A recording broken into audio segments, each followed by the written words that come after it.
मला बरोबर आठवतं आहे की LSG बरोबर मॅच होती चेन्नईला. सो माहीबाई बोलले की रेडी रे, कधी पण देईन तुला बॉलिंग. तर 2 ओव्हर झाले आणि 4th ओव्हरला मी बॉलिंग करायला आलो.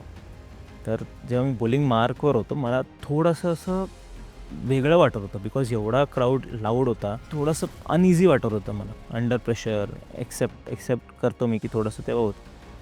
सो 4 वाईड पडले माझ्याकडनं तेव्हा. 1 बाउन्सरचा आणि 3 असे इकडे तिकडे प्लस 1 नो बॉल. तर मी विचार केला तेव्हा की जे व्हायचं झालं. ह्याच्याहून वाईट काही होऊ शकत नाही. कारण मला माहिती होतं की हे बॉलिंगमुळे नाही झालं आहे. हे जस्ट एक एन्झायटी किंवा प्रेशर किंवा ते एक्सटर्नल फॅक्टर क्राऊडचं ते आहे. बरोबर.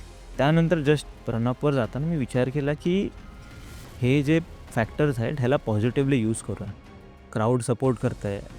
सो जस्ट मी सोडून दिलं की मी जे करू शकतो ते मी बेस्ट करेन.